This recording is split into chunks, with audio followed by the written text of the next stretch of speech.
most common form of back pain to occur occurs in the lumbar region or the lower spine, the lower back.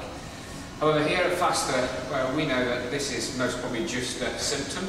The actual cause lies above it in the thoracic spine and can lie below it in the pelvic or hip region. For example, as I'm sitting, if I'm in a rounded or flexed position in the upper back and I lack motion here, I can't really extend properly through my spine and I can't really rotate properly.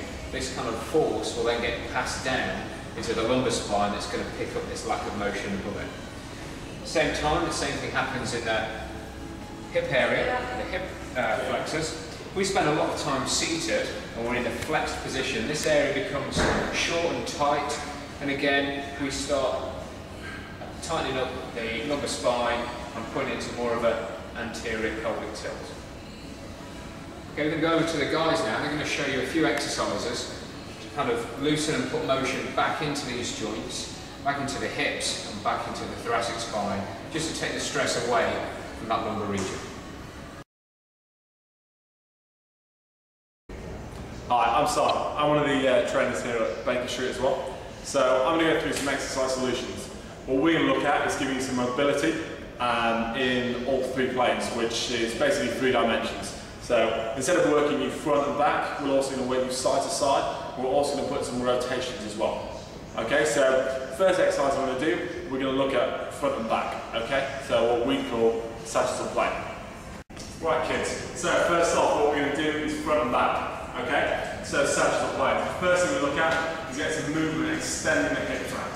So first exercise, step forward, raise your arms up. Okay, so like a nice long step.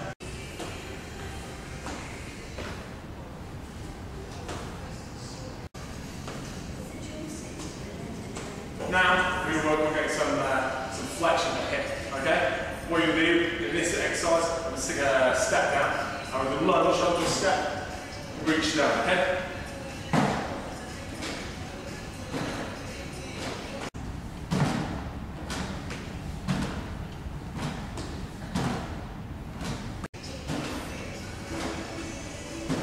Right, so now what we're going to do, we're going to work what we call frontal plane, okay? So looking straight on, we move sideways.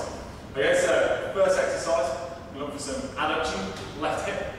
What we do, arms in the air, step across and back. Try to step as far as you can across that hip. Get a bit of a stretch in here and just increase the mobility. Once you've done that, flip to the other side. Same again. And now we're going to work on some abduction, just taking the leg away from the body. And all you're going to do for this is a step and an arm over, keeping this leg straight.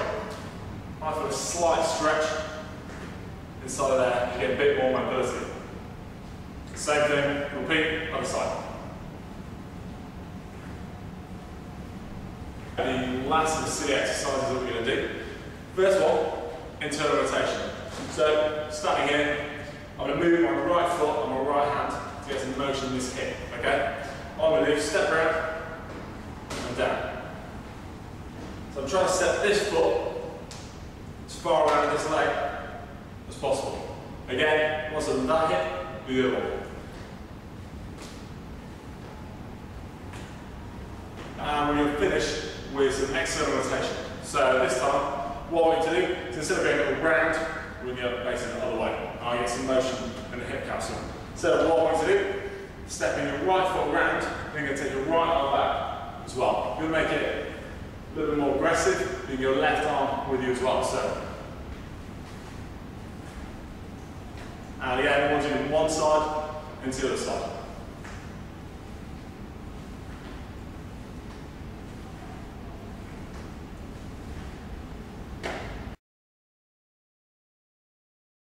My name's John, I'm one of the trainers here at our exclusive studio on Baker Street. As Matt and Simon has already talked about, the actual hip locomotor system, what I'm going to focus on right now is actually the T-spine, or the thoracic spine.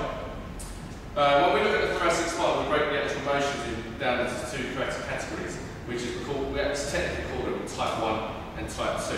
Type 1 is leaning to one side, okay? So if I lean to the left, I'm going to use a right rotation, okay? And type 2, which is same side right and same side right rotation, okay? So I'm going to show you the actual motions now. So type 1 motion would be leaning to the left and right rotation. So I'll just do something like this, okay? So that will mobilise the spine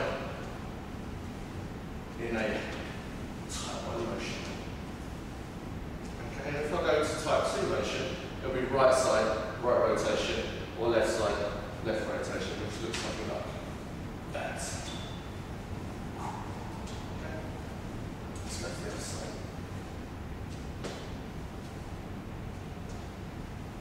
Okay. Now you don't have to do both motions together, you can actually separate them up by just rotating right and rotating left, and then laterally flexing right, laterally flexing left. Okay. So I hope that helps to alleviate some of the symptoms that you may feel in your lower back by just driving the motions in the upper back so that the thoracic, the lumbar doesn't take all the brunt of the actual pain.